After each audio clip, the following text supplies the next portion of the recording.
തിന്നുന്നത് ബാക്കി വെക്കുന്നൊരു സ്വഭാവം നമുക്കുണ്ട്. ഭക്ഷണങ്ങൾ ബാക്കി വെക്കുക. കടയിൽ പോയൊരു ചായ കുടിച്ചാലും ഒരല്പം അവന് വെച്ചേക്കും. കാരണം മൊത്തം കുടിക്കാറില്ല, ഇവൻ ആക്രാന്തം പിടിച്ചിരിക്കുകയാണെന്ന് വിചാരിക്കും. ഇങ്ങനാണല്ലോ. എന്ന് ഭക്ഷണം കഴിക്കാൻ ഒരു വീട്ടിൽ ചെന്നിട്ട് കഴിഞ്ഞാൽ പരിപൂർണമായി കഴിക്കാറില്ല. കാരണം ആരെങ്കിലൊക്കെ പാത്രമൊക്കെ ഈ ഉസ്താദന്മാരൊക്കെ ഇരുന്ന് ഇങ്ങനെ നക്കി വടിക്കണാണ്. എന്താ ഈ മനുഷ്യൻ എന്താ പട്ടിണി നടന്നിട്ട് വരിക, അങ്ങനെ ചിന്തിക്കുക. ഉസ്താദന്മാരൊക്കെ ഭക്ഷണം കഴിച്ചിട്ട് പാത്രമൊക്കെ ഇങ്ങനെ നക്കി വടിക്കാറുണ്ട്, ഇങ്ങനെ തുടയ്ക്കാറുണ്ട്, കയ്യുറും ചാറുണ്ട്. ഇതൊക്കെ കാണുമ്പോൾ അവർ വിചാരിക്കും ഇയാള് പട്ടിണി നടന്നിട്ട് വരിക. എന്നല്ല എൻ്റെ പ്രിയമുള്ള സഹോദരങ്ങളെ, ഭക്ഷണം ബാക്കി വെക്കരുത്, ശാപം കിട്ടും. അള്ളാഹു നമ്മളെ കാക്കുമാറാകട്ടെ. എൻ്റെ പ്രിയമുള്ള സഹോദരങ്ങളെ, വീട്ടിൽ വിരുന്നുകാർ വരുമ്പോഴാണ് ഏറ്റവും കൂടുതൽ ബുദ്ധിമുട്ടിക്കുന്നത്. വീട്ടിൽ വിരുന്നുകാർ വന്നാൽ ഭക്ഷണം വിളമ്പി കൊടുക്കാൻ പാടില്ല. ഏറ്റവും നല്ലത് ഭക്ഷണം വിളമ്പി കൊടുക്കരുത്. വിളമ്പി കൊടുത്താൽ എല്ലാം കൂടെ എടുത്ത് ആ മനുഷ്യന്റെ പാത്രത്തിൽ ഇട്ടിട്ട് അയാളെ ബുദ്ധിമുട്ടിക്കും. തിന്നാൻ പറ്റുമോ? എല്ലാം കൂടെ വാരിയിടും. നമ്മൾ വിളമ്പി വാരിയിട്ട് കഴിഞ്ഞാൽ ഒന്നി ആ മനുഷ്യനെ ബുദ്ധിമുട്ടിക്കും, അല്ലെങ്കിൽ പിന്നെ പടച്ചവൻ എന്തോ ഇങ്ങനെ കൈ വറച്ചിട്ടാ വിളമ്പണത്, ഇത്തിരി ഇടത്തുള്ളൂ. അപ്പൊ അയാൾ വിചാരിക്കും എന്താ മനുഷ്യൻ ഇങ്ങനെ അണിക്കണേ. സത്യത്തിൽ വീട്ടിൽ വിരുന്നുകാർ വന്നാൽ ഭക്ഷണം എടുത്തു വെക്കണം. ആ മനുഷ്യനെ കൊണ്ടുവന്ന് ഡൈനിങ് ടേബിളിന്റെ മുന്നിൽ ഇരുത്തിയിട്ട് പറയണം, ഇത് നിന്റെ വീട്, നിനക്ക് ഇഷ്ടമുള്ളത് എടുത്ത് തിന്നോ, അള്ളാഹു ഈമാൻ നൽകുമാറാകട്ടെ. അതാണ് സന്തോഷം. ഇത് നിന്റെ ഭവനം, നീ ആവശ്യമുള്ള നീ എടുത്ത് തിന്നെ, ഒരു കുഴപ്പമില്ല. അങ്ങനെ അപ്പൊ ബുദ്ധിമുട്ടിക്കലാകില്ല, ഭക്ഷണം ബാക്കി കളയൂല. അള്ളാഹു നമുക്ക് ഈമാൻ നൽകി അനുഗ്രഹിക്കുമാറാകട്ടെ. മൂന്നാമത്തെ കാര്യം, എൻ്റെ പ്രിയമുള്ള സഹോദരങ്ങളെ, തിന്നുന്ന പാത്രത്തിനകത്ത് തന്നെ വേസ്റ്റ് വെക്കുന്നവരാ നമ്മൾ. അള്ളാഹു കാക്കുമാറാകട്ടെ. തിന്നുന്ന പാത്രം എത്ര വലിയ VIP ആണെങ്കിലും നോക്കിക്കേ, പടച്ചവൻ എങ്ങനെ കേട്ട് തിന്നാ എല്ല് സൈഡിൽ കാണും. പാത്രത്തിന്റെ ഒരു സൈഡിൽ എല്ല്, ഇപ്പുറത്തെ സൈഡിൽ മീന്, ഇപ്പുറത്തെ കരിയാപ്പല, ഇത്രയും മുളക്, എല്ലാം ചുറ്റുഭാഗത്ത്. എൻ്റെ പ്രിയമുള്ള സഹോദരങ്ങളെ, ഞാനിത് ആരോടാ പറയേണ്ടത്? നടന്ന് തിന്നുന്ന ആൾക്കാരോടാ, നിന്ന് തിന്നുന്ന ആൾക്കാരോട് ഇത് പറയും. ഇന്ന് കല്യാണത്തിലൊക്കെ പോയി കഴിഞ്ഞാൽ അവനവന്റെ ഇഷ്ടത്തിന് വിളമ്പിക്കോണം, നിന്ന് തിന്നോണം. തിന്നോ, കുഴപ്പമൊന്നുമില്ല. നിന്ന് തിന്നണമെങ്കിൽ തിന്നാം, നിന്ന് കുടിക്കണമെങ്കിൽ കുടിക്കാം. മരുന്നുകളില്ലാത്ത രോഗം അല്ലാഹു തരുമെന്ന് അഷ്റഫുൽ ഖൽഖി നബി മുഹമ്മദ് മുസ്തഫ. മരുന്നുണ്ടാകില്ല പെങ്ങളെ, മരുന്നുണ്ടാകില്ല. രാവിലെ നിന്റെ വീട്ടില് ഓട്ട മത്സരവാ, ഉമ്മായി മോനും കൂടെ. രാവിലെ 8 മണിയായി മക്കളെ സ്കൂളിൽ വിടാ, നിന്നല്ല തിന്നുന്നത്, ഓടിയിട്ടാ തിന്നണേ. അള്ളാഹു പടച്ചവനെ ഓടിക്കോ, അവസാനം ഹോസ്പിറ്റലിന്റെ ചുറ്റും കിടന്ന് ഓടേണ്ട ഒരു ഗതി നിനക്ക് അള്ളാഹു തരുമെന്ന് നബി മുഹമ്മദ് മുസ്തഫ സല്ലല്ലാഹു അല്ലേ. രാവിലെ വീട്ടിൽ നോക്കണം, ഓടിച്ചിട്ടാ. എന്തേ നിന്റെ മക്കളെ പിടിച്ച് ഇരുത്തിയിട്ട് കൊടുക്കാറില്ല? നിന്റെ മക്കളെ പിടിച്ചിരുത്താൻ നിനക്കല്പം നേരത്തെ എഴുന്നേറ്റൽ എന്ത് സംഭവിക്കാം? എന്റെ പ്രിയപ്പെട്ടവർ, അവസാനം മക്കൾ കിടന്ന് കരയുന്നത് കാണേണ്ടി വരും. അല്ലാഹു കാക്കുമാറാകട്ടെ. എന്റെ പ്രിയമുള്ള സഹോദരങ്ങൾ, അതുകൊണ്ട് തിന്നുന്ന പാത്രത്തിൽ വേസ്റ്റ് വെക്കരുത്, അത് താഴെ വെക്കണം. ഡൈനിങ് ടേബിളിന്റെ മുകളിൽ വെക്ക്, അല്ലെങ്കിൽ വേസ്റ്റ് വെക്കുന്ന പാത്രത്തിനകത്ത് തിന്നുന്ന പാത്രത്തിൽ വെക്കരുത്. അതൊരു ജീവിയുടെ സ്വഭാവമാണ്. വേസ്റ്റിന്റെ നടുക്ക് നിന്ന് തിന്നുന്നത് കണ്ടിട്ടുണ്ട് നമ്മളൊക്കെ, ഞാനിത് പറയുന്നില്ല. അല്ലാഹു കാക്കുമാറാകട്ടെ. എന്റെ പ്രിയമുള്ളവരെ, മറ്റ് ചിലര് കയ്യിൽ വെച്ചിട്ടേ തിന്നത്തുള്ളൂ. ചിലർക്ക് ഭക്ഷണം ഡൈനിങ് ടേബിൾ ഒന്നും പോരാ, കൈയുടെ മുകളിൽ വെച്ചിട്ട്, ഇല്ലെങ്കിൽ മടിയിൽ വെച്ചിട്ട്, അങ്ങനെയും തിന്നാൻ പാടില്ല. ശരീരത്തിൽ വെച്ചിട്ട് ഭക്ഷണം കഴിക്കുന്നവന് ദാരിദ്ര്യമുണ്ടാകും. അള്ളാഹു നമ്മളെ കാക്കുമാറാകട്ടെ. അപ്പൊ ഇന്ന് മുതൽ ഇൻഷാ അല്ലാ ഈ പറഞ്ഞ 3 കാര്യങ്ങൾ സൂക്ഷിക്ക്, നിന്റെ വീട്ടിൽ സന്തോഷവും സമാധാനവും ഉണ്ടാകും. അള്ളാഹു നമുക്ക് ഈമാൻ നൽകി അനുഗ്രഹിക്കുമാറാകട്ടെ. അപ്പൊ ഇൻഷാ അല്ലാ സൂക്ഷിച്ചൂടെ? ഇന്ന് മുതൽ വലത് കൈ കൊണ്ട് വെള്ളം കുടിക്കൂ, അല്ലെങ്കിൽ വലത് കൈയുടെ മുകളിൽ വെച്ചിട്ടേ കുടിക്കൂ. 2 എനിക്ക് ആവശ്യമുള്ളതേ കഴിക്കത്തുള്ളൂ, ഞാൻ വേസ്റ്റാക്കി കളയില്ല. 3 ഉസ്താദ് തിന്നുന്ന പാത്രത്തിനകത്ത് വേസ്റ്റ് വെക്കൂല, നിന്നും നടന്നും തിന്നൂല. അള്ളാഹു നമുക്ക് ഈമാൻ നൽകി അനുഗ്രഹിക്കുമാറാകട്ടെ. അള്ളാഹുവിന്റെ പ്രവാചകൻ സ്വല്ലല്ലാഹു അലൈഹി വസല്ലമ തങ്ങൾ പറയുകയാണ്, അള്ളാഹുവിന്റെ പ്രവാചകന്റെ ഒരു സുന്നത്ത് ഇന്ന് മുതൽ മുറുകെ പിടിക്കാമെന്ന് തീരുമാനമെടുത്ത് ഈ സദസ്സിലിരുന്ന് കൊണ്ട് കൈ ഉയർത്തിയവരുണ്ടല്ലോ, അള്ളാഹു ഇന്ന് തരുന്ന പ്രതിഫലം പറയാ, പടച്ച റബ്ബി ദുനിയാവിൽ തരുന്ന പ്രതിഫലം പറയാ, മൻ ഹാഫള അലാ സുന്നതി അക്റമഹുല്ലാഹു ബിഅർബഅതി ഹിസാൽ. ഒരു ബിസ്മില്ല പറയാ തീരുമാനമെടുത്തവർക്കുള്ള പ്രതിഫലമാ. ഒരു ബിസ്മില്ല പറയാ തീരുമാനമെടുത്തവർക്കുള്ള പ്രതിഫലമാ. അല്ലാഹുവിന്റെ പ്രവാചകൻ പറയുകയാ, ഈ ദുനിയാവിൽ വെച്ച് തന്നെ നിനക്കതിന് പ്രതിഫലം തരുമെന്ന് പ്രവാചകൻ പഠിപ്പിക്കുമ്പോ ഒന്നാമത്തെ പ്രതിഫലം എന്തെന്നറിയുമോ വാപ്പാ? എന്റെ പ്രിയപ്പെട്ട ചെറുപ്പക്കാരാ, അല്ലാഹുവിന്റെ റസൂൽ പറയുകയാ, അല്ലാഹുവിന്റെ പ്രവാചകൻ പറയുകയാ, അൽ മഹബ്ബത്തു ഫീ ഖുലൂബിൽ ബററാ. എല്ലാവർക്കും പബ്ലിസിറ്റി കിട്ടണമെന്ന് വല്ലാത്ത ആഗ്രഹമാ. നാട്ടുകാരെ മുഴുവനും ബഹുമാനിക്കുന്ന ആദരിക്കുന്ന മനുഷ്യനാകണമെന്ന് വല്ലാത്ത ഭോഗമാ. സ്വന്തം ഫ്ലെക്സ് അടിച്ച് വെക്കുന്നവരുണ്ട്, പരസ്യമായി സദഖ കൊടുക്കുന്നവരുണ്ട്, 4 പേര് കാണെ പള്ളി കെട്ടിക്കൊടുക്കുന്നവരുണ്ട്. എന്റെ പ്രിയമുള്ളവരെ, അള്ളാഹുവിന്റെ പ്രവാചകന്റെ സുന്നത്ത് മുറുകെ പിടിക്കുമെന്ന് തീരുമാനമെടുത്ത എന്റെ പ്രിയപ്പെട്ട ചെറുപ്പക്കാരാ, അള്ളാഹു ഇഷ്ടപ്പെട്ടവരുണ്ടല്ലോ, അള്ളാഹു ഇഷ്ടപ്പെട്ടവരുണ്ടല്ലോ. അവരുടെ ഹൃദയത്തിനകത്ത് അള്ളാഹു നിനക്കൊരു സ്ഥാനം തരുമെന്ന് നബി മുഹമ്മദ് മുസ്തഫ സല്ലല്ലാഹു അലൈഹി വസല്ലമ തങ്ങൾ പറയുകയാ. അള്ളാഹു ഇഷ്ടപ്പെട്ട ആൾക്കാരുണ്ടല്ലോ, അവരുടെ ഹൃദയത്തിൽ അള്ളാഹു നിനക്കൊരു സ്ഥാനം തരും. ഒരു പള്ളിയിലെ ഇമാമിന്റെ അടുക്കലെങ്ങാണം നിന്നെ കുറിച്ച് ചോദിച്ചാ അവിടെ നിന്ന് പറയും, ഈ നാട്ടിലെ ചെറുപ്പക്കാർക്കിടയിൽ ഒരു നല്ല ചെറുപ്പക്കാരനാ, ഈ നാട്ടുകാര് നിന്നെ ബഹുമാനിക്കും. ഒരു കള്ളുകുടികനും പെണ്ണുപിടികനും പലിശ തിന്നുന്നവനും വൃത്തികെട്ടവരുമല്ലടാ. 5 നേരം പടച്ചിറപ്പിന്റെ പള്ളിയിൽ വന്ന് നിസ്കരിക്കുന്ന ഉപ്പമാരുണ്ടല്ലോ, ഹജ്ജ് ചെയ്ത ഹാജിയാക്കന്മാരുണ്ടല്ലോ, നിസ്കാര തടമ്പുള്ള ഉപ്പമാരുണ്ടല്ലോ, കയ്യിലെ തസ്ബീഹ് നടത്ത് കയ്യിലെ തസ്ബീഹും പിടിച്ച് പടച്ചിറപ്പിന് ശുക്ർ ചെയ്ത് നടക്കുന്ന ഉമ്മമാരുണ്ടല്ലോ. അള്ളാന്റെ റസൂല് പറയുകയാ, അവരുടെ ഹൃദയത്തിനകത്ത് അല്ലാഹു നിനക്കൊരു സ്ഥാനം തരുമെന്ന് നബി മുഹമ്മദ് മുസ്തഫ. അവര് നിന്നെ ബഹുമാനിക്കുമോര്, അവര് നിന്നെ ആദരിക്കുമോര്, നിനക്ക് അല്ലാഹു അങ്ങനെ ഒരു പ്രതിഫലം തരുമെന്ന് പ്രവാചകൻ പഠിപ്പിക്കുമ്പോ രണ്ടാമത്തെ പ്രതിഫലം എന്തെന്നറിയോ? അൽ മഹബ്ബത്തു ഫീ ഖുലൂബിൽ ഫുജറാ. രണ്ടാമത്തെ പ്രതിഫലം എന്തെന്നറിയുവോ? ഈ ലോകത്ത് ഒരാളെയും നീ ഭയപ്പെടണ്ട, ഈ ലോകത്ത് ഒരു ശക്തിയെയും, അള്ളാന്റെ റസൂല് പറയുന്നു, ഈ പ്രപഞ്ചത്തിൽ ഒരു സൃഷ്ടിയെയും നീ ഭയപ്പെടണ്ട. അബിസബില്ല, എല്ലാവരും നിന്നെ ഭയപ്പെടും ചെറുപ്പക്കാരാ. അള്ളാഹുവിന്റെ പ്രവാചകന്റെ സുന്നത്ത് മുറുകെ പിടിച്ച എല്ലാവരും നിന്നെ ഭയക്കും. ഒരു നിന്റെ ശത്രു നിന്നെക്കാലം കഴിവുള്ളവനാകട്ടെ, പവറുള്ളവനാകട്ടെ, പടമുള്ളവനാകട്ടെ, രാഷ്ട്രീയ ഫലമുള്ളവനാകട്ടെ, ആരോഗ്യമുള്ളവനാകട്ടെ, എത്ര വലിയ കൊലകൊമ്പനാണെങ്കിലും അള്ളാഹു അവന്റെ ഹൃദയത്തിനകത്ത് പേടി കൊടുക്കുമെന്ന് പ്രവാചകൻ പഠിപ്പിക്കുമ്പോ അള്ളാഹുവിന്റെ പ്രവാചകന്റെ പ്രിയപ്പെട്ട സ്വഹാബിയാണ് മഹാനായ ഇബ്നു ആമിർ റളിയല്ലാഹു തആല അൻഹു. പ്രവാചകന്റെ സുന്നത്ത് മുറുകെ പിടിക്കുന്ന ചെറുപ്പക്കാരനാണ്. അള്ളാഹുവേ, രാജ്യത്തെ രാജാക്കന്മാരെ മുഴുവനും യൂറോപ്പിന്റെ ഭരണാധികാരികളെ വിരുന്നിന് വിളിക്കുമ്പോ ഇബ്നു ആമിർ എന്ന് പറയുന്ന ചെറുപ്പക്കാര് യൂറോപ്പിന്റെ കൊട്ടാരത്തിലേക്ക് കടന്നു ചെല്ലുകയോ. രാജാക്കന്മാരെ മുഴുവനും കൊട്ടാരത്തിന്റെ നടുവിലിരിപ്പുണ്ട്. അവസാനം ഭക്ഷണം കഴിക്കാൻ സമയമായി. എല്ലാവരും ഭക്ഷണപാത്രത്തിന്റെ മുന്നിലേക്ക് കഴിക്കാനിരിക്കുമ്പോ ഇബ്നു ആമിർ എന്ന പ്രവാചകന്റെ സുന്നത്ത് മുറുകെ പിടിക്കുന്ന ചെറുപ്പക്കാർ അവിടെ നിന്ന് കൈ കഴുകിയിട്ട് വന്ന് ബിസ്മി പറഞ്ഞുകൊണ്ട് ഭക്ഷണപാത്രത്തിലേക്ക് കൈയിടുകയോ. അവിടെ നിന്ന് ബിസ്മി പറഞ്ഞുകൊണ്ട് ഭക്ഷണം കഴിക്കാൻ തുടങ്ങുകയാണ്. ഭക്ഷണം കഴിച്ചു കൊണ്ടിരിക്കുമ്പോ സുബ്ഹാനല്ലാഹ്, അറിയാതെ ഒരൽപ്പം ഭക്ഷണം താഴെ വീഴുകയോ. താഴെ വീണ ഭക്ഷണം എടുത്ത് കഴിക്കൽ അല്ലാഹുവിന്റെ പ്രവാചകന്റെ സുന്നത്താണല്ലോ. ആ ചെറുപ്പക്കാരൻ കൊട്ടാരത്തിന്റെ നടുവിലിരിക്കുകയാണെന്ന് ചിന്തിച്ചില്ലോ. താഴെ വീണ ഭക്ഷണം ഇടത് കൈ കൊണ്ടെടുത്ത് വൃത്തിയാക്കിയിട്ട് പാത്രത്തിനകത്തിട്ടിട്ട് പിന്നെയും വാരി കഴിക്കുന്നത് കണ്ടപ്പോ തന്റെ മുന്നിലിരിക്കുന്ന രാജാക്കന്മാരെ മുഴുവനും പുച്ഛത്തോടെ നോക്കുകയാണ്.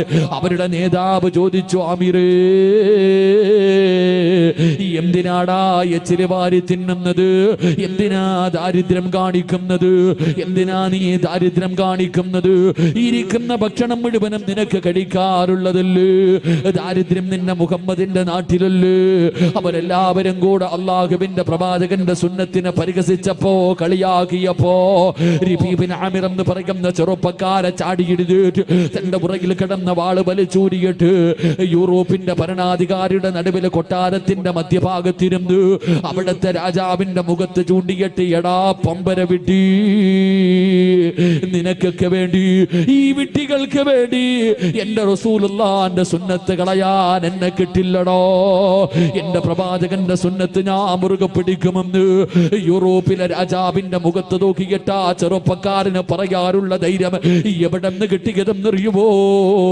അള്ളാന്റെ റസൂലാ പറഞ്ഞത്, എന്റെ സുന്നത്ത് മുറുകെ പിടിച്ചാൽ ഈ ലോകത്തൊരു വസ്തുവിനെയും അവഭയപ്പെടണ്ട, അത് മുഴുവനും അല്ലാഹുവേ അവനെ ഭയപ്പെടുമെന്ന് പ്രവാചകം പഠിപ്പിക്കുമ്പോ അല്ലാഹുവിന്റെ റസൂലിന്റെ സ്വഹാബിയാണ് മഹാനായ സഈദ് ഇബ്നു ജുബൈർ റളിയല്ലാഹു തആല അൻഹു.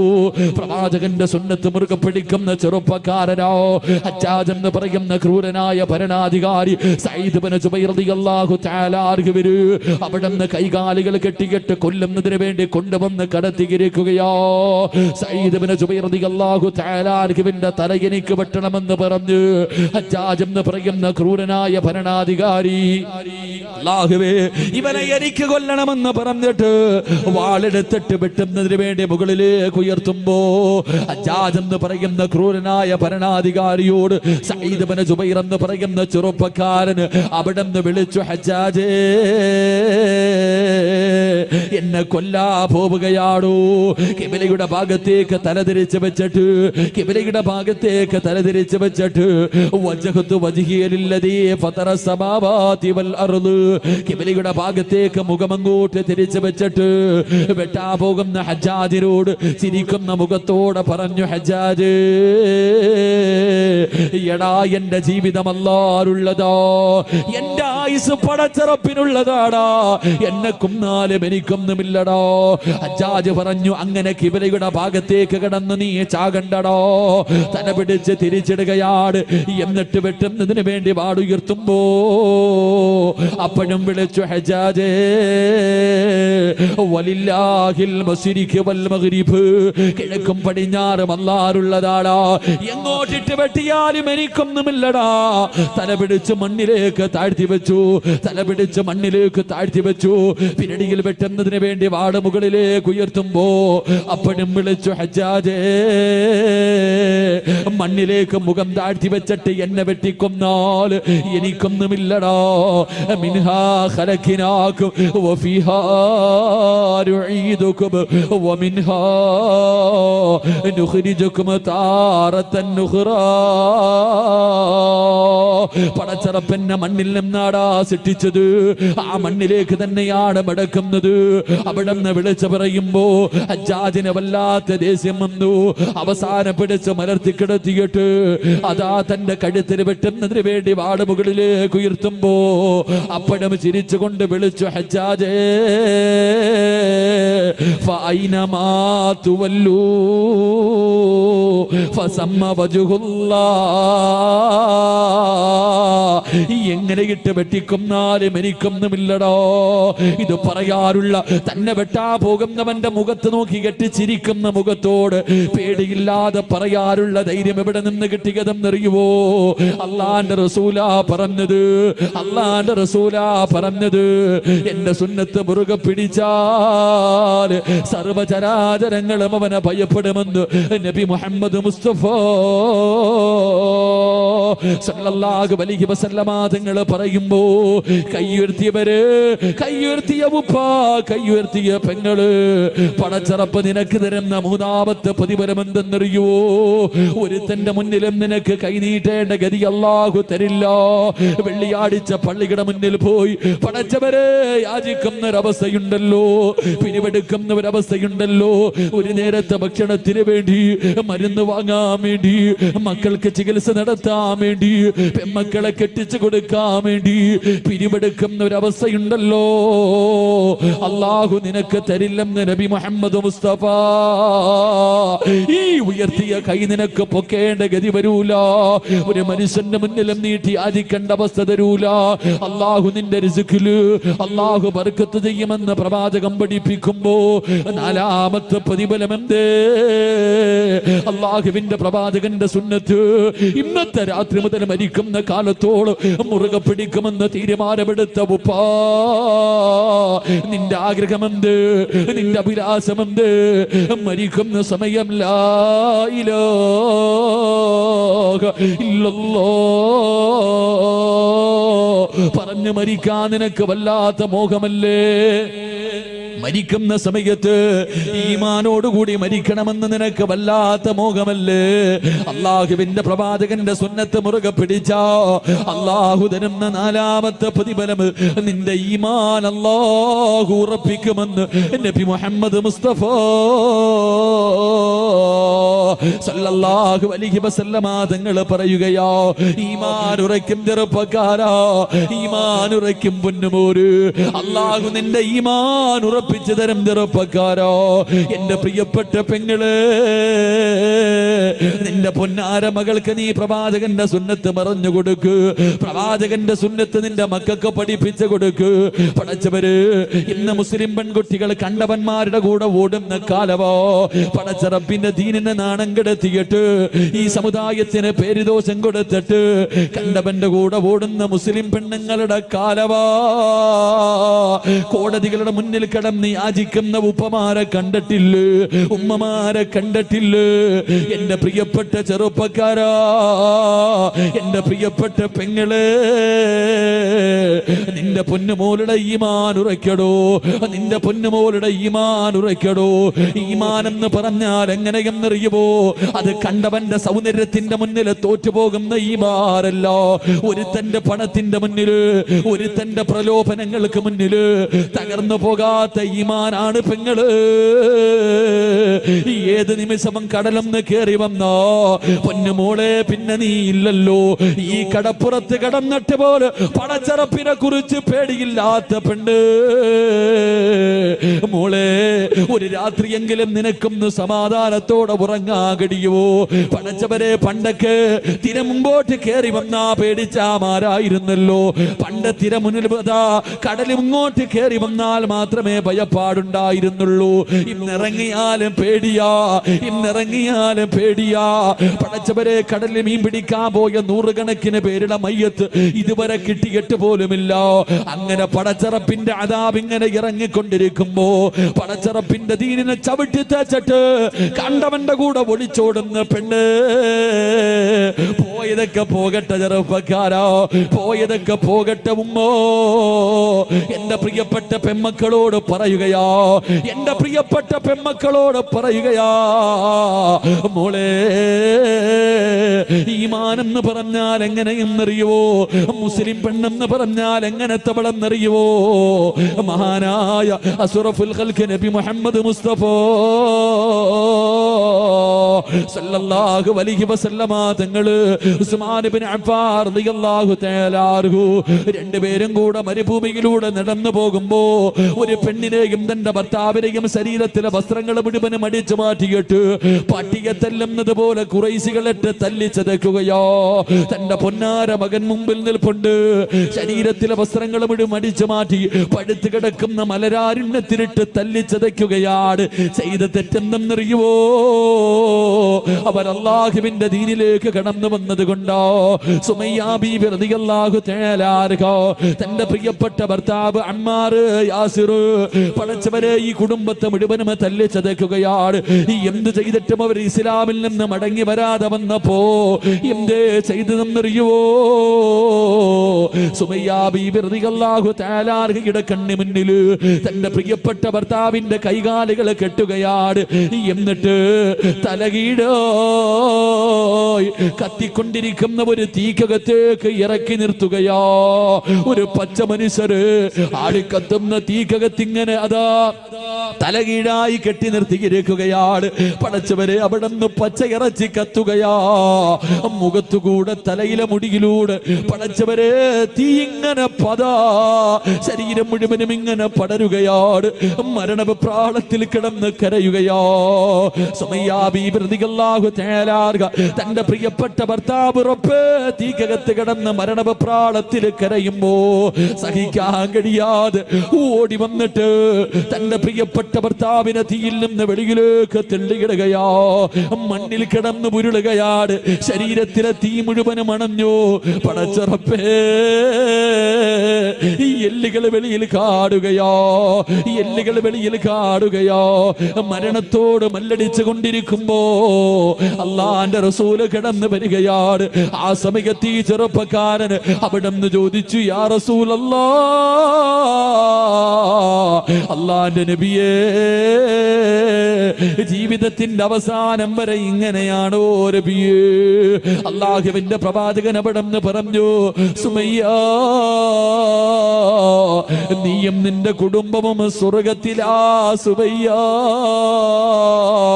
തോറ്റുകൊടുക്കല്ലേ സുമയ്യ, അല്ലാഹുവിന്റെ ദീനിനെ വലിച്ചെറിയല്ലേ. പ്രവാചകന് സ്വർഗത്തിലാണെന്ന് പറയേണ്ട താമസമുണ്ടല്ലോ. സുമയ്യ ബീബി റളിയല്ലാഹു തആല മരണത്തോട് മല്ലടിച്ചു കൊണ്ടിരിക്കുന്ന പ്രിയപ്പെട്ട ഭർത്താവിനോട് അവിടുന്ന് വിളിച്ച് പറഞ്ഞതെന്തെന്നറിയോ? ഇവന്മാര് നമ്മളെ കൊന്നാൽ, ഇവരെന്തൊക്കെ ദ്രോഹം ചെയ്താൽ പടച്ചറപ്പിന്റെ ദീനിനെ വലിച്ചെറിയല്ലേ. നമ്മളൊക്കെ മുസ്ലിമീകളോ, നമ്മള് സ്വർഗത്തിലോ. അല്ലാഹു വഹദ്, അല്ലാഹു വഹദ്, അല്ലാഹു വഹദ്.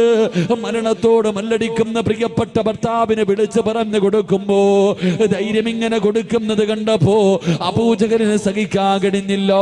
ഒരു പഠിപ്പിച്ച കമ്പിയെടുത്തിട്ട് സുമയ്യ ബീവിയുടെ നട്ടെല്ലിന്റെ ഭാഗത്തുകൂടെ അവിടെ നിന്ന് കുത്തിയിറക്കുകയാണ്. വയറ് തുളച്ചിട്ട് കമ്പി വെളിയിൽ വന്നു. അബൂജഹല് സുമയ്യാനെ ചവിട്ടി തറയിലേക്ക് ഇടുകയാണ്. അല്ലാഹുവേ, മരണത്തോട് മല്ലടിക്കുമ്പോഴും സുമയ്യ വിളിച്ചു പറഞ്ഞു, അല്ലാഹു വഹദ്. ആ കിടപ്പിലും കിടന്ന് പറഞ്ഞു, അല്ലാഹു വഹദ്. അബൂജഹല് കഴുത്തിലെ കേട്ട് അതാ തന്റെ കാലെടുത്ത് ചവിട്ടുകയാണ്. സുമയ്യ ബീവിയുടെ തല മണ്ണിനകത്തേക്ക് ചവിട്ടി താഴ്ത്തുകയോ. അപ്പഴും വിളിച്ചു പറഞ്ഞു, അല്ലാഹു വഹദ്, അല്ലാഹു വഹദ്. അബൂജഹലിനെ സഹിച്ചില്ല. പിടിച്ചു മലർത്തി കിടത്തിയിട്ട് ഒരു പഠിപ്പിച്ച കമ്പിയെടുത്തിട്ട് സുമയ്യ ബീവിയുടെ ഗുഹ്യഭാഗത്തേക്ക് കുത്തിയിറക്കുകയാ. എന്നിട്ട് പച്ചയിറച്ചി വലിച്ചെടുക്കുമ്പോഴും സുമയ്യ വിളിച്ചു പറഞ്ഞു, അല്ലാഹു വഹദ്. ഈമാൻ എന്ന് പറഞ്ഞാലെങ്ങനോ, ഈമാൻ എന്ന് പറഞ്ഞാലെങ്ങനോ. ഇതുപോലെ ഒരു ഈമാവേടോ, ഇതുപോലെ ഒരു ഈമാവേടോ. അല്ലാഹുവിന്റെ റസൂലിന്റെ സുന്നത്ത് മുറുകെ പിടിച്ചാൽ ആ മനുഷ്യന്റെ ഈമാൻ അല്ലാഹു ഉറപ്പിച്ചു കൊടുക്കുമെന്ന് നബി മുഹമ്മദ് മുസ്തഫ. നബി മുഹമ്മദ് മുസ്തഫ. അല്ലാഹു ഈമാൻ ഉറപ്പിച്ചു തരുമാറാകട്ടെ. അല്ലാഹു ഈമാൻ ഉറപ്പിച്ചു തരുമാറാകട്ടെ. ഉറക്കപ്പറ, അല്ലാഹു ഈമാൻ ഉറപ്പിച്ചു തരുമാറാകട്ടെ. പെൺമക്കൾക്ക് പറഞ്ഞു കൊടുക്ക്, പെൺമക്കൾക്ക് അല്ലാഹുവിന്റെ റസൂലിന്റെ സുന്നത്ത് പറഞ്ഞു കൊടുക്ക്. അപ്പം മക്കൾ അനുസരിക്കും. പിന്നെ യവൻ വന്ന് വിളിച്ചാലും നിന്റെ മക്കൾ ഓടൂല. അല്ലാഹു നമുക്ക് ഈമാൻ നൽകി അനുഗ്രഹിക്കുമാറാകട്ടെ.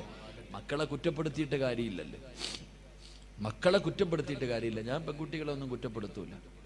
പെൺകുട്ടികളെ ഒളിച്ചോടിപ്പോയി 5 എണ്ണം പോയെങ്കിൽ പോട്ടെ, 5 എണ്ണം അല്ല 50 എണ്ണം പോയാലും നമുക്ക് ഇവിടെ എന്താ, പോകേണ്ടവരൊക്കെ പോകട്ടെ. അല്ലാഹു ഈമാൻ നൽകി അനുഗ്രഹിക്കുമാറാകട്ടെ. അല്ലാഹു ഈമാൻ നൽകി അനുഗ്രഹിക്കുമാറാകട്ടെ. എൻ്റെ പ്രിയമുള്ള സഹോദരങ്ങളെ, മക്കള് നശിക്കാനുള്ള ഒന്നാമത്തെ കാരണം മാതാപിതാക്കൾ തന്നെ. ഉമ്മയുടെ മടിത്തട്ടാണ് ഏറ്റവും, അല്ലാഹുവിന്റെ പ്രവാചകൻ പറഞ്ഞു, ഉമ്മയുടെ മടിത്തട്ടാണ് ആദ്യത്തെ മദ്രസ എന്ന് നബി മുഹമ്മദ് മുസ്തഫ. ഉമ്മ നിന്നെ കണ്ടാ നിന്റെ മോള് പഠിച്ചത്, പിന്നെ പറഞ്ഞിട്ട് കാര്യമില്ലല്ലോ. നിനക്ക് നിന്റെ മക്കളെ സ്നേഹിക്കാനോ സംസാരിക്കാനോ സമയമില്ല അല്ലേ? എൻ്റെ പ്രിയപ്പെട്ട സഹോദരങ്ങളെ, നമ്മളെ കണ്ടാണ് നമ്മുടെ മക്കൾ വളരുന്നത്. നമ്മൾ നിസ്സാരമായി ഒരു നല്ല കുട്ടിയെ കിട്ടണമെങ്കിൽ നല്ലതുപോലെ കഷ്ടപ്പെട്ടാൽ മാത്രമേ സാലിഹായ മക്കളെ കിട്ടൂ. അല്ലാഹു സാലിഹായ മക്കളെ നൽകി അനുഗ്രഹിക്കുമാറാകട്ടെ. വെറുതെ കിട്ടൂല. നമ്മുടെ ഓരോ പ്രവർത്തനവും നമ്മുടെ മക്കൾ, വീട്ടിൽ ചെറിയ കുട്ടികളുണ്ടെങ്കിൽ, പ്രായപൂർത്തിയാകാത്ത കൊച്ചു കുട്ടികൾ വീട്ടിലുണ്ടെങ്കിൽ ഒരുപാട് ശ്രദ്ധിക്കണം. പ്രായപൂർത്തിയാകാത്ത ചെറിയ കുട്ടികൾ നമ്മുടെ വീട്ടിലുണ്ടെങ്കിൽ ഒരുപാട് ശ്രദ്ധിക്കണം. അല്ലാഹു ഈമാൻ നൽകി അനുഗ്രഹിക്കുമാറാകട്ടെ. അതുകൊണ്ട് പ്രവാചകൻ സല്ലല്ലാഹു അലൈഹി വസല്ലമ തങ്ങൾ പറഞ്ഞു, ജന്നാത്തുൽ ഫിർദൗസ് എന്ന് പറയുന്ന സ്വർഗത്തിന്റെ 2ാമത്തെ അവകാശി അത് പ്രവാചകന്റെ സുന്നത്ത് മുറുകെ പിടിക്കുന്നവനാണെന്ന് നബി മുഹമ്മദ് മുസ്തഫ. നബി മുഹമ്മദ് മുസ്തഫ. അല്ലാഹു നമുക്ക് ഈമാൻ നൽകി അനുഗ്രഹിക്കുമാറാകട്ടെ. ആൾക്കാർ എഴുന്നേറ്റ് തുടങ്ങി. 11 മണി ആയതുകൊണ്ടായിരിക്കും. ഇൻഷാ അല്ലാഹ് നിങ്ങൾ ഇരിക്കുമെങ്കിൽ ഒരു 15 മിനിറ്റും കൂടെ, ഇല്ലെങ്കിൽ പറയാം. എന്ത് വേണം? ഒരെണ്ണം കൂടെ പറയണമെന്ന് എനിക്ക് ആഗ്രഹമുണ്ട്. വയ്യാതെ വന്നതല്ലേ. നിങ്ങൾ ഇരിക്കുമെങ്കിൽ ഞാൻ പറയാം, ഇല്ലെങ്കിൽ ദുആ ചെയ്യാം. എന്ത് വേണം? എന്ത് വേണം? നിങ്ങൾ പറ. വേണോ? ഒരെണ്ണം കൂടെ പറയാ. ഇരിക്കുവോ? താല്പര്യമുള്ളവർ കൈപൊക്ക്. ആ, പോകേണ്ടവരൊക്കെ പോകട്ടെ. ബക്കറ്റ് എടുക്കുന്നതിന് മുമ്പ് ഓടുക. ഓടേണ്ടവരൊക്കെ ഓടട്ടെ. അസ്രായിൽ വരുമ്പോൾ ഓടാൻ പറ്റൂലല്ലോ. പറ്റുമോ? അസ്രായിൽ വരുമ്പോൾ ഓടാൻ പറ്റുമോ? ധൈര്യം ഉണ്ടെങ്കിൽ ഓടി നോക്കണം കേട്ടാ. ഇൻഷാ അല്ലാഹ് അല്ലാഹു ഈമാൻ നൽകുമാറാകട്ടെ. മൂന്നാമത്തെ കാര്യം, ജന്നാത്തുൽ ഫിർദൗസ് എന്ന് പറയുന്ന സ്വർഗം വേണമെങ്കിൽ മൂന്നാമത്തെ കാര്യം, തന്റെ മാതാപിതാക്കളെ സ്നേഹിക്കുന്ന മക്കൾക്ക് ഫിർദൗസ് ഉണ്ടെന്ന് നബി മുഹമ്മദ് മുസ്തഫ. മാതാപിതാക്കളെ സ്നേഹിക്കുന്ന മക്കൾക്ക് അൽഹംദുലില്ലാഹ് ഫിർദൗസ് എന്ന സ്വർഗം അല്ലാഹു നൽകുമാറാകട്ടെ. ഉമ്മാനെയും വാപ്പാനെയും സ്നേഹിക്കുന്ന മക്കൾ, പടച്ചോനെ ഇന്ന് ആർക്കാ ഉമ്മാനെ ഉപ്പാനെ സ്നേഹമുള്ള? ഇന്ന് ഉമ്മായി ഉപ്പായ സ്നേഹമുള്ള എത്ര മക്കളുണ്ട്? മാതാപിതാക്കളെ ബഹുമാനിക്കുന്ന സ്നേഹിക്കുന്ന. ഇന്ന് രോഗം പിടിച്ച് വീടിനകത്ത് കിടക്കുന്ന ഉമ്മാനോട് പറയും, കിളവി വല്ലതും തിന്നിട്ട് മിണ്ടാതെ ഇവിടെ കിടന്നോണം. ഉമ്മാനോടാ പറയണേ. ഉപ്പാനെ തല്ലുന്ന മക്കൾ, ഉമ്മാനെ തല്ലുന്ന മക്കൾ. ഉമ്മയാരെന്നറിയുവോ? ഉമ്മയുടെ കാൽച്ചുവട്ടിലാണ് സ്വർഗം കിടക്കുന്നത് എന്ന് നബി മുഹമ്മദ് മുസ്തഫ. ഉമ്മയുടെ കാൽച്ചുവട്ടിലാ മോനെ സ്വർഗം. പോയി നോക്ക്, എൻ്റെ ഉമ്മയുടെ കാൽച്ചുവട്ടിലാണ് സ്വർഗം കിടക്കുന്നത്. വാപ്പയുടെ സ്ഥാനം എന്തെന്നറിയോ? വാപ്പയ്ക്ക് സ്ഥാനമില്ല എന്നല്ല, വാപ്പ സ്വർഗത്തിന്റെ മധ്യ കവാടമാണെന്ന് നബി മുഹമ്മദ് മുസ്തഫ. വാപ്പയും ഉമ്മയും അവരെ വേദനിപ്പിച്ചാൽ, അവരുടെ മനസ്സ് വേദനിപ്പിച്ചാൽ, ഖസ്റത് ദുനിയ വൽ ആഖിറ, നിന്റെ ദുനിയാവും ആഖിറവും നഷ്ടപ്പെട്ടു പോകും. അല്ലാഹു കാക്കുമാറാകട്ടെ. എൻ്റെ പ്രിയമുള്ള സഹോദരങ്ങളെ, നമ്മുടെ മാതാപിതാക്കൾ, അവരുടെ മനസ്സ് വേദനിപ്പിക്കരുത്.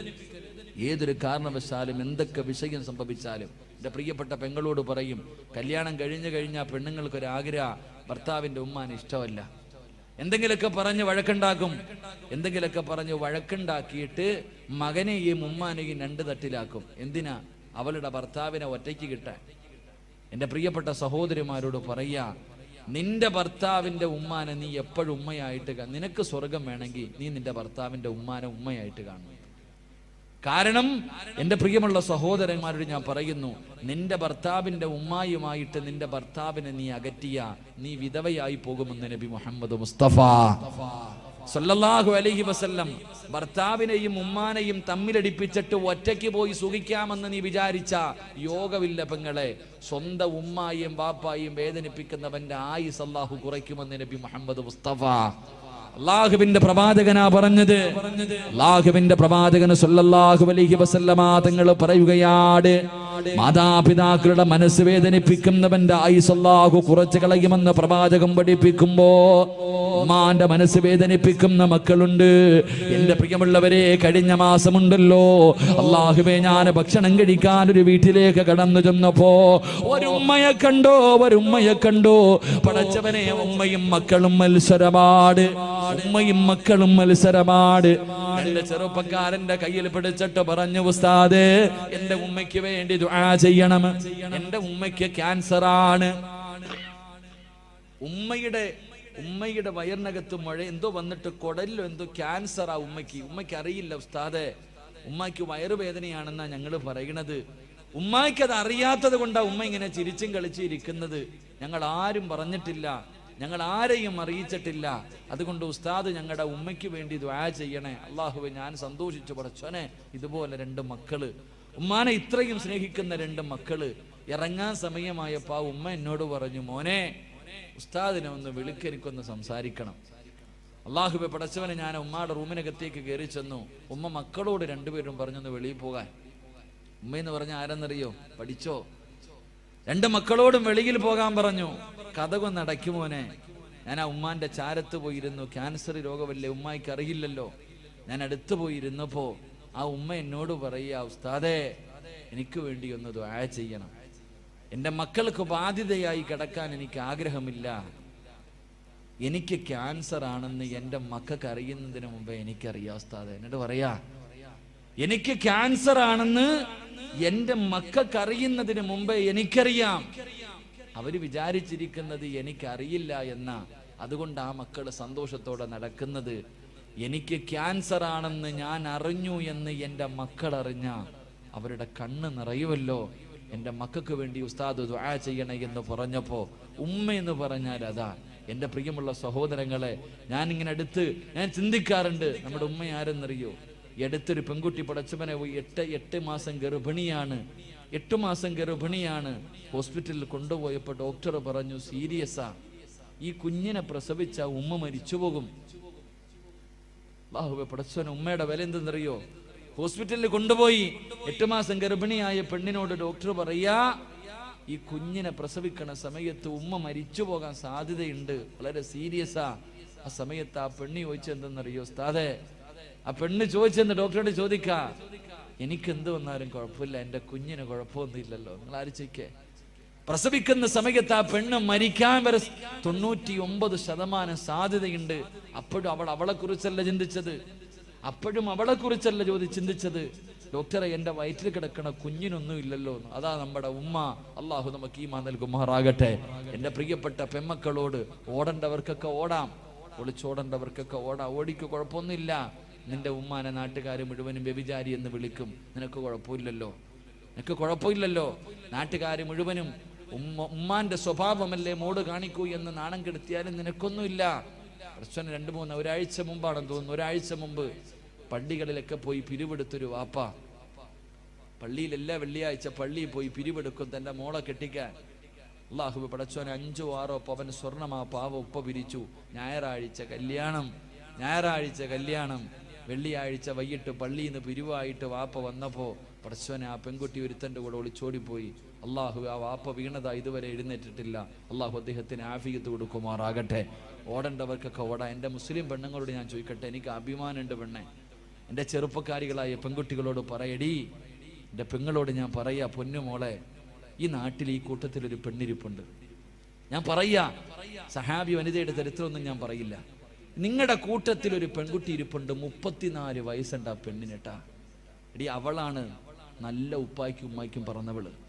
ഞാൻ പറഞ്ഞു തരും, നിങ്ങൾക്ക് ഇഷ്ടപ്പെട്ടില്ലെങ്കിൽ ഞാൻ പറയും. 34 വയസ്സുള്ളൊരു പെൺകുട്ടി ഈ സദസ്സിനകത്തിരിപ്പുണ്ട്. അവളെ പോലെ നമ്മുടെ മക്കളെ അള്ളാഹു ആക്കി തരാൻ വേണ്ടി ദുആ ചെയ്യും. ഞാൻ ദുആ ചെയ്യും. കാരണം ആ 34 വയസ്സുള്ള പെൺകുട്ടി എന്നോട് കരുന്ന് വിളിച്ചിട്ട് പറഞ്ഞു, ഉസ്താദേ, എനിക്ക് വേണ്ടി ദുആ ചെയ്യണം, എൻ്റെ കല്യാണം ഇതുവരെ നടന്നിട്ടില്ല, എൻ്റെ വാപ്പ മരണപ്പെട്ടു പോയി ഉസ്താദെ, 34 കൊല്ലമായി. ഇന്ന് ഞാൻ അള്ളാനെ പേടിച്ചാ ഞാൻ ജീവിക്കുന്നത്. പടച്ചോനെ, എനിക്കൊരു നല്ല ജീവിതം കിട്ടാൻ ഒരു സ്വന്തം സഹോദരനെ പോലെ എനിക്ക് വേണ്ടി ദുആ ചെയ്യണേ എന്ന് പറഞ്ഞൊരു പെണ്ണി സദസ്സിലിരിക്കുന്നുണ്ട്. അല്ലാഹുവേ, അവളാ മോളെ പെണ്ണ്. 34 കൊല്ലമായിട്ടും അവൾക്കും വിചാരമുണ്ടായിട്ടും അള്ളാഹുവിനെ പേടിച്ച് കഴിയുന്നവൾ. എന്നെങ്കിലും ഒരിക്കൽ അള്ളാഹു നല്ല ഒരു ജീവിതം തരുമെന്ന പ്രതീക്ഷയോടെ ഈ സദസ്സിൽ ആ പൊന്നുമോളിരിപ്പുണ്ട്. അള്ളാഹുവേ, ആ മകൾക്ക് നീ നല്ലൊരു ജീവിതം കൊടുക്കണേ പടച്ചവനെ. അള്ളാഹുവേ, നീ നല്ലൊരു ജീവിതം കൊടുക്കണേ പടച്ചവനെ. മുസ്ലിം പെണ്ണെന്ന് പറഞ്ഞാൽ അങ്ങനെ, അല്ലാതെ തിന്നിട്ട് നിനക്ക് കൊഴുപ്പ് കൂടുമ്പോ, തിന്നിട്ട് എല്ലിനകത്ത് കൊഴുപ്പ് കൂറുമ്പോ പടച്ചവനെ, പടച്ച റബ്ബിന്റെ ദീനിനെ ചവിട്ടി തേച്ചിട്ട് സ്വന്തം ഉപ്പാനെ ഉമ്മാനെയും സമൂഹത്തിന്റെ മുന്നിൽ നാണം കെടുത്തിയിട്ട് പോയാ നിന്നെ അള്ളാഹു വെറുതെ വിടത്തില്ല. അള്ളാഹു നമുക്ക് ഈമാൻ നൽകി അനുഗ്രഹിക്കുമാറാകട്ടെ. എന്റെ പ്രിയമുള്ളവരെ, ചരിത്രം സാക്ഷിയാണ്. ഉസ്താദന്മാര് പറയും, ഇങ്ങനൊക്കെ പോകുന്നവള് പുഴുത്തു ചാകുമെന്ന് പറയുമ്പോ ഇവരാരടാ പറയാൻ അവകാശം? ഇവർക്ക് പറയാൻ എന്ത് അവകാശം? എന്റെ പ്രിയപ്പെട്ട പെങ്ങളെ, ചരിത്രം സാക്ഷിയാ. ഉമ്മയുടെ മനസ്സ് വേദനിപ്പിച്ചാൽ എന്റെ പ്രിയമുള്ള സഹോദരിമാരോട്, ലാഹുവേ, ഈ സദസ്സിലിരിക്കുന്ന ഏതെങ്കിലും ഒരു പെൺകുട്ടി, ലാഹുവേ, ഉപ്പയും ഉമ്മയുടെയും മനസ്സ് വേദനിപ്പിക്കുന്ന ഏതെങ്കിലും ഒരു പൊന്നുമോളോ മോനോ ഈ സദസ്സിലുണ്ടെങ്കിൽ ഈ ദുനിയാവിൽ വെച്ച് നിനക്ക് കിട്ടും പെണ്ണ്. ഈ ദുനിയാവിൽ വെച്ച് തന്നെ അല്ലാഹു നിനക്ക് ശിക്ഷ തരും പെണ്ണ്. എന്റെ പ്രിയമുള്ള സഹോദരാ, ഫദലെന്ന് പറയുന്ന ഒരു ചെറുപ്പക്കാരന്റെ ചരിത്രം കാണാ. ഫദലെന്ന് പറയുന്ന ഒരു ചെറുപ്പക്കാരനുണ്ട്. അല്ലാഹുവേ പടച്ചവനെ, ഉമ്മ മാത്രമേ ഉള്ളൂ. ഫദലെന്ന് പറയുന്ന ചെറുപ്പക്കാരൻ ഒരു ദിവസം കൂട്ടുകാര് മുഴുവനും പറഞ്ഞു, ഫദലേ, ഞങ്ങളെല്ലാവരും മക്കയിൽ പോകുകയാ, ഞങ്ങളെല്ലാവരും കഅബ കാണാ പോവുകയാ. ഫദലേ, നീ കൂടെ ഞങ്ങളുടെ കൂടെ വരുന്നു. ഫദലെന്ന് പറയുന്ന ചെറുപ്പക്കാരൻ പറഞ്ഞു, ഞാൻ എൻ്റെ ഉമ്മയോട് ചോദിക്കട്ടെ. ഫദലെന്ന് പറയുന്ന ചെറുപ്പക്കാരൻ വീട്ടിൽ ചെന്നിട്ട് തന്റെ ഉമ്മയോട് ചോദിച്ചു, ഉമ്മ, അല്ലാഹുവിന്റെ കഅബ കാണണമെന്ന് വല്ലാത്ത ആഗ്രഹമോ, എന്റെ കൂട്ടുകാര് മുഴുവനും കഅബ കാണാ പോവുകയാണ്, ഞാനും കൂടെ പോകട്ടെ ഉമ്മ. ഉമ്മ പറഞ്ഞു, മോനെ ഫദിലേ, നീ പോയാൽ എനിക്ക് ആരാണടാ ഉള്ളത്? എനിക്ക് ഭക്ഷണം തരാ, എന്റെ കാര്യങ്ങൾ നോക്കാൻ ആരുമില്ലല്ലോ. എന്റെ പൊന്നുമോര് പോകണ്ട എന്ന് ഫദിലെന്ന് പറയുന്ന മകനോട് പറയുമ്പോ കൂട്ടുകാരുടെ മുന്നിൽ ചെന്നിട്ട് പറഞ്ഞു, എന്റെ ഉമ്മ എനിക്ക് അനുവാദം തന്നില്ല. കൂട്ടുകാർ മുഴുവനും കളിയാക്കുകയാണ്. അള്ളാഹുവിന്റെ കഅബ കാണാൻ പോലും നിന്റെ ഉമ്മ നിനക്ക് അനുവാദം തരുന്നില്ലല്ലോ. കൂട്ടുകാർ മുഴുവനും കളിയാക്കിയിട്ട് അവിടെ നിന്ന് നടന്നു പോവുകയാണ്. ഫദ്ലെന്ന് പറയുന്ന ചെറുപ്പക്കാരൻ തന്റെ വീട്ടിലേക്ക് കടന്നു വന്നു. പിന്നെയും ഉമ്മയോട് ചോദിച്ചു, ഉമ്മ അള്ളാഹുവിന്റെ കഅബ കാണാ പോകട്ടെ? ഉമ്മ പറഞ്ഞു, വേണ്ട മോര്. ഉമ്മ പറഞ്ഞു, വേണ്ട മോര്. ഫദ്ലെന്ന് പറയുന്ന ചെറുപ്പക്കാരന് വല്ലാത്ത ദേഷ്യം തോന്നി. അവസാനം ഉമ്മയുടെ അനുവാദം ചോദിച്ചില്ല. കഅബയിലേക്കല്ലേ പോകുന്നത്, അള്ളാഹുവിന്റെ ഭവനത്തിലേക്കല്ലേ പോകുന്നത്.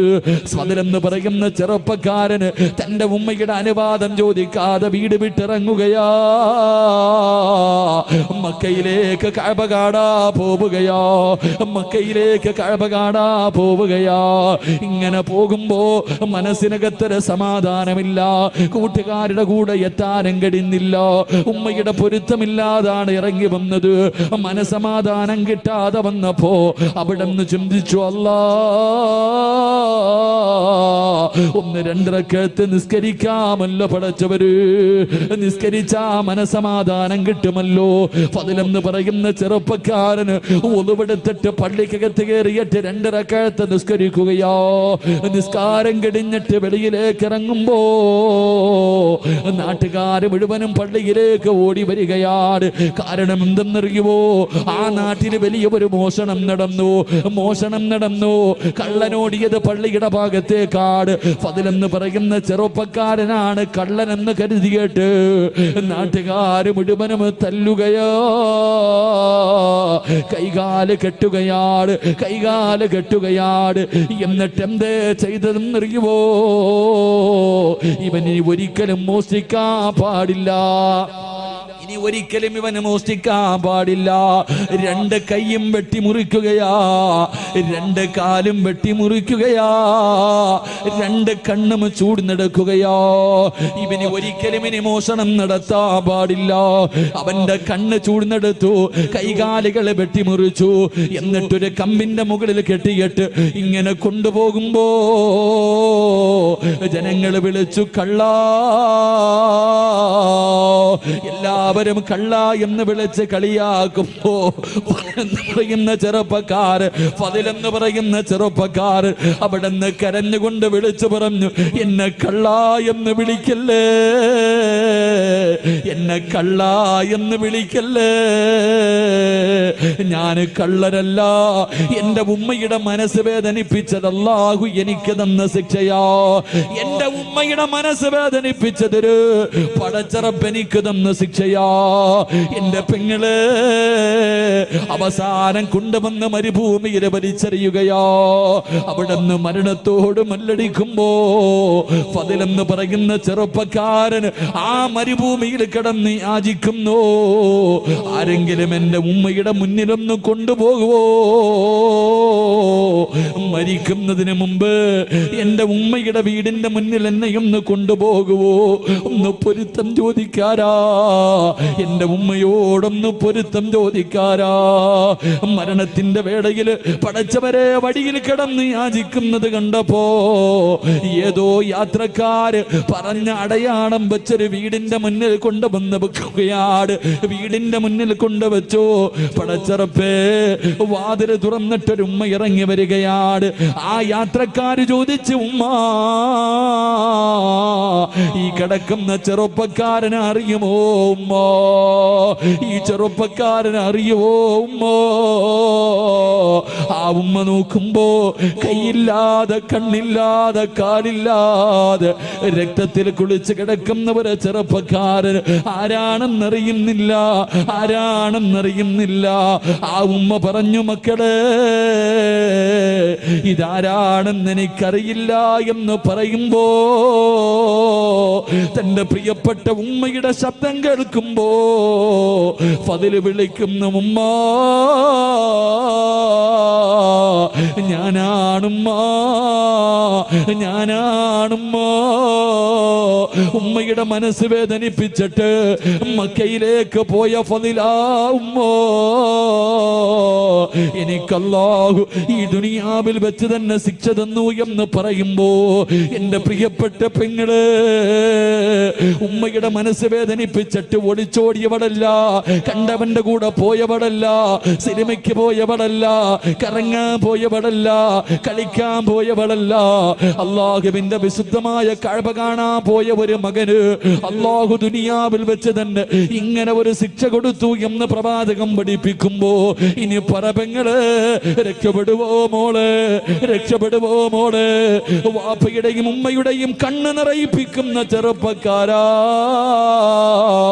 എന്റെ പ്രിയപ്പെട്ട പെങ്ങള്, വല്ലാഹി സത്യം രക്ഷപ്പെടൂല മോള്, വല്ലാഹി സത്യം ഒരു കാലത്തും രക്ഷപ്പെടൂല.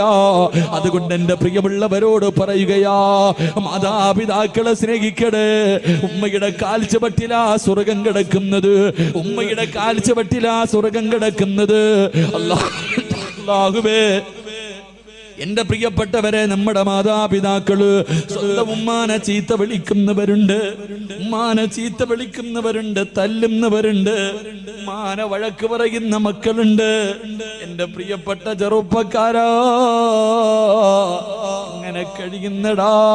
ഇന്ന് ലക്ഷങ്ങൾ മുടക്കിയിട്ട്, ഇന്ന് ലക്ഷങ്ങളെ ചെലവഴിച്ചിട്ട് നിനക്ക് ഒരു മനോഹരമായ വീട് കെട്ടി, നീ ഒരു മനോഹരമായ വീട് കെട്ടി, ആ വീടിനകത്ത് സുഖമില്ല, രോഗം പിടിച്ച് കിടക്കുന്ന നിന്റെ ഉമ്മയൊന്ന് കാർക്കിച്ചു തുപ്പിയാൽ, രോഗം പിടിച്ച് ബോധമില്ലാതെ കിടക്കുന്ന ഉമ്മ നിന്റെ വീടിന്റെ ബെഡ്റൂമിനകത്തൊന്ന് മൂത്രമൊഴിച്ചാൽ, അല്ലാഹുവേ, മാന വഴക്ക് പറയുന്ന മക്കളുണ്ടല്ലോ, മാന ചീത്ത വിളിക്കുന്ന മക്കളുണ്ടല്ലോ.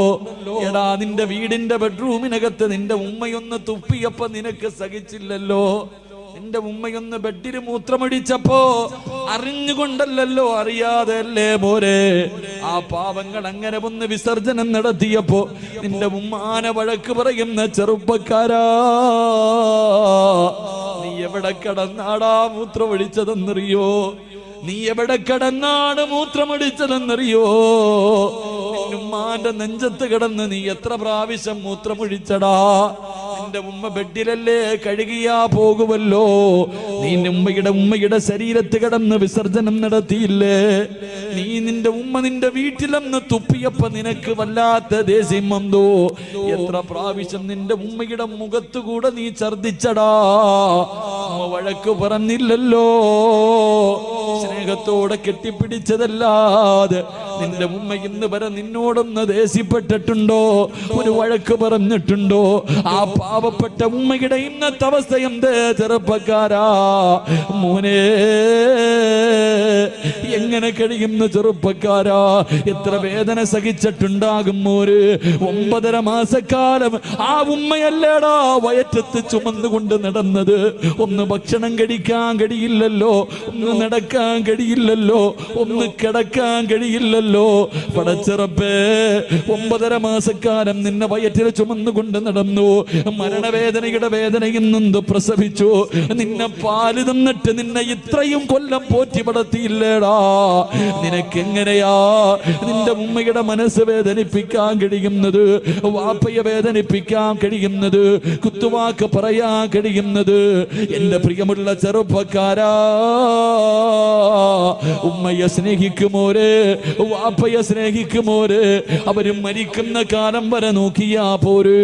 അവരുടെ പൊരുത്തമില്ലെങ്കിൽ നിനക്ക് രക്ഷപ്പെടാൻ കഴിയില്ല ചെറുപ്പക്കാരാ. അല്ലാഹുവേ, ഉമ്മയ്ക്ക് അല്ലാഹുവേ പടച്ചവനെ, ഞങ്ങളുടെ ജീവിച്ചിരിക്കുന്ന മാതാപിതാക്കൾക്ക് നീ ആഫിയത്തും ദീർഘായുസ്സും നൽകണേ അല്ലാ. അല്ലാഹുവേ പടച്ചവരെ, രോഗം പിടിച്ചിട്ട് വേദന സഹിക്കാൻ കഴിയാതെ വീടിനകത്ത് കിടന്ന് കരയുന്നത് കാണേണ്ട അവസ്ഥ തരല്ലേ അല്ലാ. അല്ലാഹുവേ മരണപ്പെട്ടു പോയി ഞങ്ങളുടെ വാപ്പയുടെയും ഉമ്മയുടെയും ഖബർ നീ സ്വർഗ്ഗ പൂങ്കാവനമാക്കണേ അല്ലാ. അവരുടെ ഖബർ വിശാലമാക്കണേ റബ്ബേ. അല്ലാഹുവേ സ്വർഗ്ഗത്തിന്റെ കവാടം അവരുടെ ഖബറിനകത്ത് തുറന്നു കൊടുക്കണേ അല്ലാ. അല്ലാഹുവേ ഞങ്ങളെയും കാത്ത് സ്വർഗത്തിന്റെ കവാടത്തിന്റെ മുന്നിൽ ഞങ്ങളുടെ മാതാപിതാക്കളെ കാത്തു നിൽക്കണേ അല്ലോ. അവരെ സ്വർഗത്തിൽ കൊണ്ടുപോകുന്ന മക്കളായി ഞങ്ങളെ നീ സ്വീകരിക്കണേ റബ്ബേ. ഈ സദസ് അതിനൊരു സബബാക്കണേ അല്ലാ. സംഘാടകരെ ബക്കറ്റുമായിട്ട് നിങ്ങളുടെ മുന്നിലേക്ക് വരികയാ. മനസ്സറിഞ്ഞിട്ടൊരു സദക്ക നിങ്ങൾക്ക് വേണ്ടിയല്ല, നിങ്ങൾക്ക് വേണ്ടിയല്ല, നിങ്ങൾക്ക് ജന്മം നൽകിയ നിങ്ങളുടെ വാപ്പയ്ക്കും ഉമ്മയ്ക്കും വേണ്ടി. അല്ലാഹുവേ 10-25 പെൺകുട്ടികളുടെ കല്യാണം നടത്തുന്ന സംഘാടകരാ, നിങ്ങളുടെ മുന്നിലേക്ക് വരുമ്പോ നിന്റെ ഉമ്മാനെ നിനക്ക് ഓർമ്മ വരണം, നിന്റെ ഉപ്പാനെ നിനക്ക് ഓർമ്മ വരണം. മരിച്ച് കബറിൽ കിടക്കുന്ന ആ പാവങ്ങളുടെ ഖബറിനകത്ത് ഇന്ന് സ്വർഗത്തിന്റെ കവാടം തുറക്കണമെന്ന ഒരു നിയത്തോടെ ഒരു ജാരിയായ സദക്ക. ബിസ്മില്ലാ, എല്ലാവരും കൈകൊണ്ടെടുത്തോ. ബിസ്മില്ലാ. സല്ലല്ലാഹു അലാ മുഹമ്മദ് സല്ലല്ലാഹു അലൈഹി വസല്ലം. സല്ലല്ലാഹു അലാ മുഹമ്മദ് സല്ലല്ലാഹു അലൈഹി വസല്ലം. اللهم صل على محمد يا ربي صل عليه وسلم. അല്ലാഹുവേ ആരെല്ലാം സദഖ കൊടുക്കുന്നു അല്ലാഹുവേ മാതാപിതാക്കളുടെ പൊരുത്തം നൽകി അനുഗ്രഹിക്കണേ പടച്ചവനെ. ജീവിച്ചിരിക്കുന്നവർക്ക് ആഫിയത്തും ദീർഘായുസ്സും നൽകണേ റഹ്മാനെ.